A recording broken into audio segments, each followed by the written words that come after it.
말씀 요한복음 18장 28절로 38절까지의 말씀입니다. 저와 한 절씩 교독하시겠습니다. 그들이 예수를 가야바에게서 관정으로 끌고 가니 새벽이라 그들은 더럽힘을 받지 아니하고 유월절 잔치를 먹고자 하여 관정에 들어가지 아니하더라.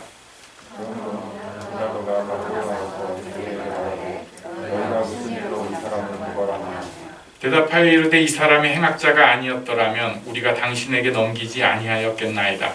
빌라도가 이르되 너희가 그를 너희 법대로 재판하라. 유대인들이 이르되 우리에게는 사람을 죽이는 하나님 없나이다. 이는 예수께서 자기가 어떠한 죽음으로 죽을 것을 가리켜 하신 말씀을 응하게 하려 함이러라.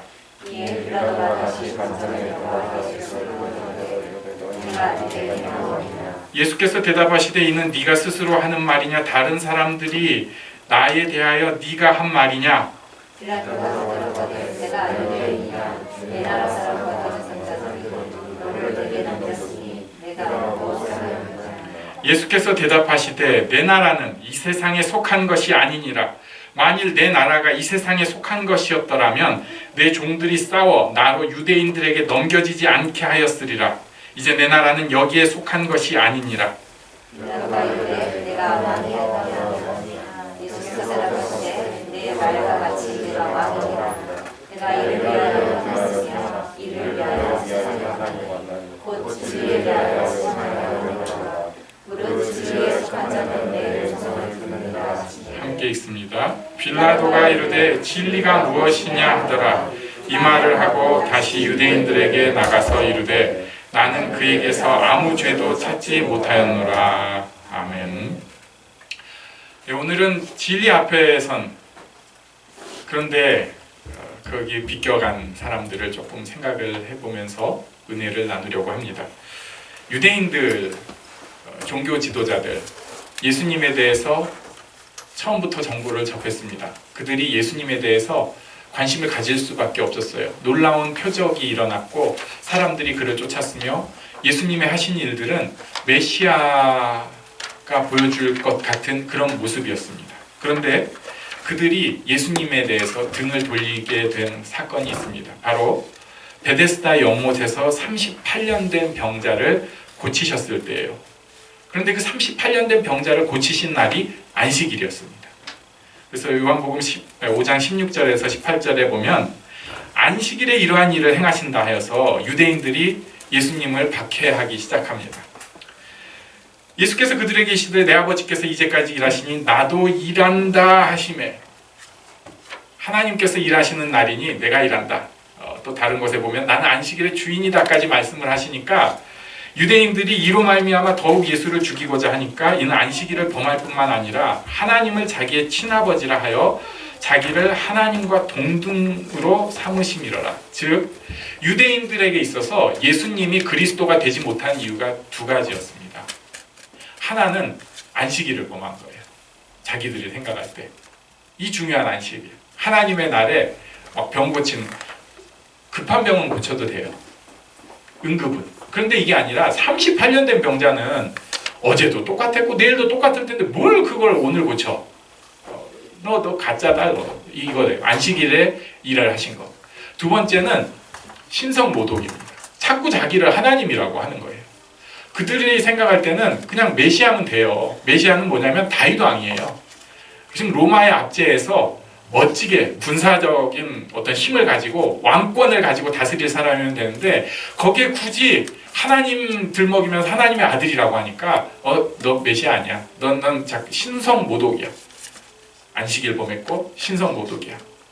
그래서 베데스다 연못에서 38년 된 병자를 고친 참 귀한 날인데 이 날이 예수님이 핍박을 공식적으로 당하게 된 첫 번째 날로 요한복음에 그려집니다.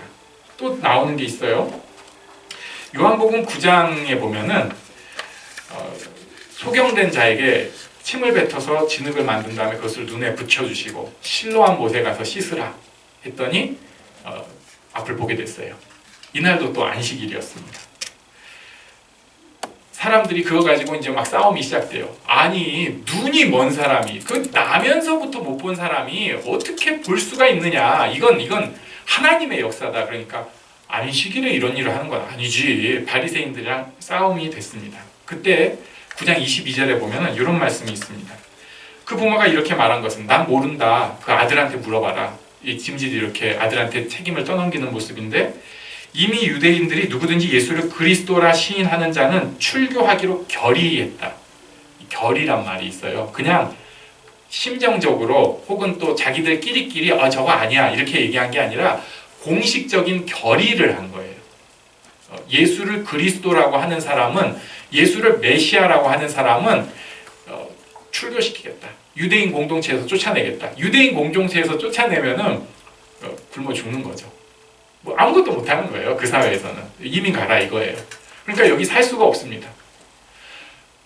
이미 이때부터 요한복음 9장에서 그 실로암 목가에서 나면서 소경된 자를 씻어서 고쳤을 때부터 예수님은 공식적으로 유대인들에게 이 추종자들이 출교 대상이 되는 그런 핍박을 받고 계셨습니다. 또 그 다음에 보는 것은 나사로를 고치신 후에 생겨난 사건입니다. 나사로 죽었잖아요. 그런데 나사로야 나오라 하면서 무덤문 열리고 나사로 나오고 붕대 풀어줘라. 놀라운 기적의 역사가 있었어요. 사람들이 난리가 났습니다. 38년 된 병자가 일어나도 난리가 나요. 근데 태어나면서부터 소경된 사람이 앞을 본 것도 난리가 나요.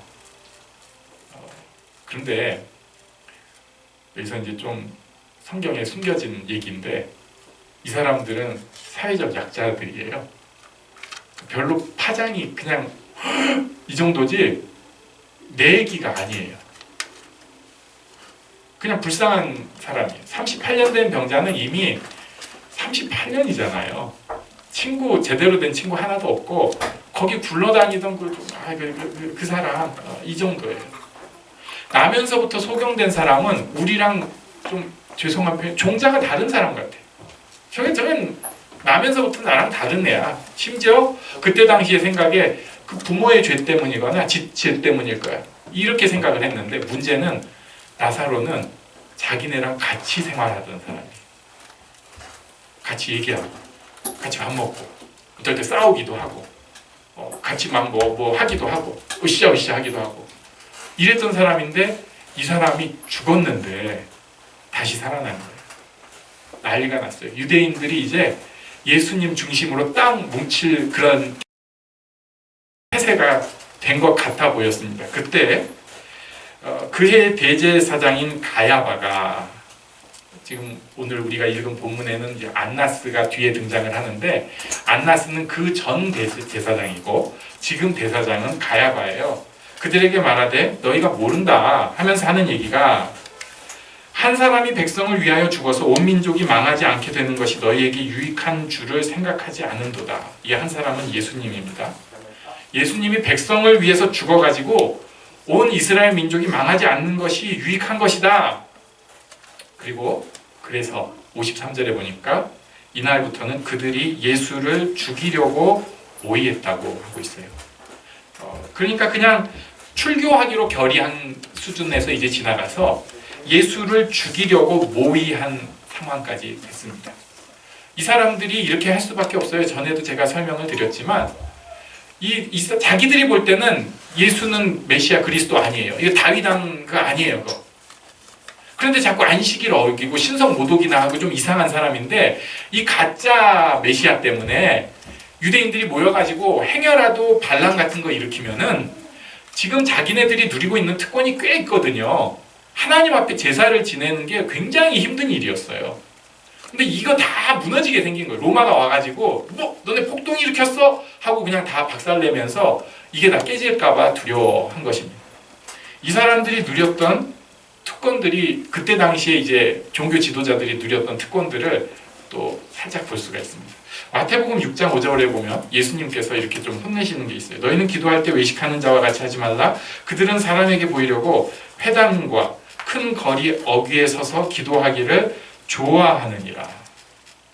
자, 그러니까 이 사람들은 눈에 띄는 데서 우리로 따지면은 여기 교회 진입로 횡단보도 딱 그 건넌 그 고기 제일 잘 보이는데 거기서 딱 뭐 단에 올라서 가지고 딱 손 들고 막 기도를 하는 거예요.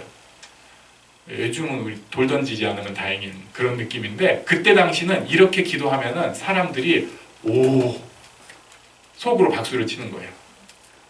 하나님 앞에 축복된 사람, 정말 귀한 백성의 지도자구나. 역시 그가 기도하니까 우리가 살아. 뭐 이게 다는 아니겠지만 다수가 그렇게 생각을 해서 칭찬받는 행동이었다는 거예요. 신앙생활을 하고 기도를 하는 게 온 백성에게 칭송을 들을 일인 시대예요. 이게 보통 일이 아니에요. 그리고 또 이것을 로마에서도 로마 군인들도 다 그냥 허용해주는 그런 시대였다는 것을 알 수 있어요. 오늘 본문에 보면은 28절을 볼까요? 여기는 한번 같이 읽어보겠습니다. 좀 길지만 시작. 그들이 예수를 가야바에게서 관정으로 끌고 가니 새벽이라 그들은 더럽힘을 받지 아니하고 유월절 잔치를 먹고자 하여 관정에 들어가지 아니하더라. 자, 전 대제사장 가야바 이제 전 대제사장 안나스 뒤에서 그 다음에 가야바를 통해서 관정으로 끌고 왔어요. 그런데 그 시간이 새벽이었습니다. 그들이 더럽힘을 받고자 하지 않아서 관정에 저 빌라도 총독 그러니까 로마 총독인 빌라도의 관정 여기를 어떤 사람은 관사라고 보기도 했고 어떤 사람은 헤롯 궁궐 안에 있는 특별 별채라고 하는 사람도 있고 어떤 사람은 요새 그 예루살렘 성에 있는 요새에 있는 그 총독 집무실 뭐 이런 데로 보기도 합니다. 그런데 유대인들이 예수님을 거기에 새벽에 끌고 가는데 자기들이 들어가지도 않고 밖에서 로마 총독 나오라고 할 수 있는 거예요. 그리고 그 이유가 유월절 때 내가 하나님 앞에 정결하기 위해서 총독 나와라 이렇게 할 수 있는 거예요. 그러니까 지금 같은 시대하고는 좀 다르잖아요. 로마는 굉장히 압제하는 나라였습니다. 나름은 법률이 있고 관용을 베풀었지만 여기도 관용이 있죠. 근데 기본은 압제였어요. 그래서 길 가다가 갑자기 딱 저 등발 좋은 놈 이리 와 짐 들어 오리 가자 이게 법으로 허용이 되는 거예요. 오리까지는 대충 그 거리 한 2km 정도는 들고 가게 할 수 있는 거예요. 이거는 어기면 그냥 죽여도 돼요. 이런 지금 자기네가 피지배 계층인데도 피지배 민족인데도 그런데도 로마 총독 나와 이렇게 할 수 있어요. 그리고 로마 총독이 유월절을 지키는 것에 대해서 그만큼 좀 이렇게 신경을 써줘야 되는 거예요. 이게 그냥 이루어진 일이 아니었습니다. 이제 그 유대사를 보면은 이것을 위해서 얼마나 많은 사람들이 피 흘리고 죽었는지 몰라요. 그러니까 유대인들은 이렇게 얘기를 하는 거죠. 그 많은 조상들이 신앙의 지조를 지키기 위해서 이렇게 많이 피 흘려 죽어서 우리가 결국 하나님 앞에 성전에 제사를 드릴 수 있게 됐고 절기를 지키게 되었다. 유대 총독도 우리를 무시할 수 없다. 이 정도가 된 것입니다. 29절에 보니까 나와라 하니까 그러므로 빌라도가 밖으로 나가서 그리고 30절에 보니까 그들이 얘기를 해요. 이 사람이 행악자가 아니었더라면 우리가 당신에게 넘기지 아니하였겠나이다. 여기 우리말 성경에는 굉장히 좀 공손한 느낌이 나는데 사실은 이 얘기죠. 빌라도는 너 새벽부터 왜 이렇게 몰려가지고 이 사람 넘기고 난리야. 그러니까 유대인들이 뭐라고 하냐면 행악자는 알아서 우리가 재판해갖고 넘겼으니까 당신은 처벌이나 해주세요. 이거예요. 그러니까 굉장히 너 이거 해! 총독한테 이 정도 지금 힘이 있는 것입니다. 33절에 보면은 이에 빌라도가 다시 관정에 들어가 예수를 불러 이르되 이렇게 얘기를 합니다. 그러니까 어떻게 된 거냐면요. 예수님을 쉽게 말해서 재판장에 갖다 놓고 예수님은 빌라도는 재판석에 앉았다가 유대인들 보려고 밖에 나갔다가 다시 들어왔다가 나갔다가 이렇게 하고 있는 거예요. 유대인들 배려해 주려고. 그러니까 자기들 입장에서는 정말 조상들의 피 흘리고 애써가지고 이렇게 성전에서 제사를 지내고 절기를 지키고 유다 총독마저도 우리를 존중할 수 있는 이 상황이 너무 귀한 거예요. 이걸 예수님이라고 하는 신뢰가 안 가는 어떤 사람이 나타나가지고 백성들을 통해서 밀란이 일어나서 반란이 일어나서 로마 군대가 와가지고 싹 밀어버리고 성전 제사도 없어지고 절기 지키는 것도 이제 못하게 되고 그러면서 자기들이 존중받고 이런 게 어디 있어요. 이제 완전히 노예가 되는 거죠. 이렇게 되는 게 무서웠던 거죠. 잘 생각해 보면은 자기들이 누리고 있는 별것 아닌 것 같지만 귀하고 또 귀한 것 같지만 별것 아닌 이 기득권 때문에 하나님 나라라고 하는 이 놀라운 진리를 유대인들이 바로 앞에서 외면해버렸습니다. 자기들 딴에는 하나님 잘 섬기려고 안식일 지키는 거 좋아요. 그런데 지금 한 사람을 죽이는 일에 대해서는 쉽게 생각하면서 자기네들 정결한 거는 꼭 또 지키려고 해요. 뭐가 좀 밸런스가 안 맞아요. 신앙생활을 한다고 하는데 하나님을 사랑하고 이웃을 사랑한다고 하는데 막 열정을 가지고 주여! 그래 놓고는 사람들한테 하는 행동은 전혀 정말로 하나님을 절대자를 십자가에 죽은 예수를 보내신 그 하나님을 믿는 사람 같은 전혀 그렇지가 않은 거죠. 나 살면서는 그냥 생존하기에 급급해가지고 멋대로 사람들이랑 똑같이 살아가면서 그러면서 내가 예수 믿는 사람이라 예수 믿는 사람이라 자기가 그냥 예수 안 믿는 척 하면서 누리고 있는 거 그런 거 조금 더 손해보기 싫은 거예요. 가지고 있는 요만큼 버리기 싫어가지고 사실은 가장 큰 것을 자꾸 쓰레기통에 버려버리는 우를 범하고 있습니다.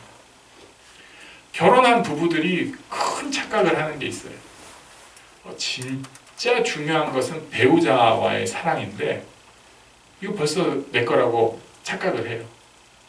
그래가지고 결혼 생활하면서 이거는 베이스니까 다른 사랑을 자꾸 생각을 하고 배우자에 대해서는 내 스타일로 그냥 사랑하려고 해요. 그러다 보니까 배우자의 사랑이 서로 사라져가요. 나는 공 들이는 건 딴 데 있고 여기는 공을 안 들이고 있는 거예요. 지나고 보니까 제일 중요한 걸 놓쳐버린 거죠. 예수 믿는 사람이라면 정말로 예수 믿는 그 신앙, 하나님 앞에서 충성되게 살아가는 것, 하나님을 사랑하고 이웃을 사랑하려고 애쓰는 것, 부족하지만 기도하려고 하는 것, 하나님 앞에 전심으로 예배드리려고 하는 것, 정말로 예배 가운데 또는 말씀을 가까이 하면서 하나님의 뜻을 들으려고 하는 것, 이런 게 너무 소중한 일인데 어느새 이 소중한 거는 이렇게 좀 옆으로 가고 다른 거 내가 조금 갖고 있는 거 여기에 훨씬 신경을 에너지를 다 쏟다 보니까 예배도 사라지고 기도도 사라지고 신앙생활도 사라져 버렸어요. 차라리 진리가 없으면 진리가 멀리 있는 사람이면 덜 억울하기라도 하지. 바로 앞에 예수를 믿고 교회에 다니고 신앙생활을 했는데 그걸 덮어버리고 사는 거죠. 할 말은 많아요. 제가 애 키우다 보니까 제가 세상에서 살아남으려고 하다 보니까 제가 몸이 좀 약해가지고 제가 그 환경이 좀 안 좋아가지고 진짜 중요한 진리 우리가 다 접할 수 있어요. 그리고 우리가 이미 가지고 있어요. 신기한 일이에요. 그 잘난 유대인들도 결국 놓쳤던 것을 하나님께서 우리에게 맛보게 하시고 옆에 주셨습니다. 그렇다면 우리가 그 은혜를 누리고 그리고 그 은혜 가운데 하나님 뜻을 좀 행하고 살아야 되지 않을까요? 그 사람을 하나님께서 지금도 기다리고 계십니다. 그리고 어려울 때일수록 하나님께서 그 사람을 기다리고 빛내게 하기를 원하십니다. 이 은혜가 우리에게 모두 넘치게, 흘러 넘치게 함께하기를 바랍니다.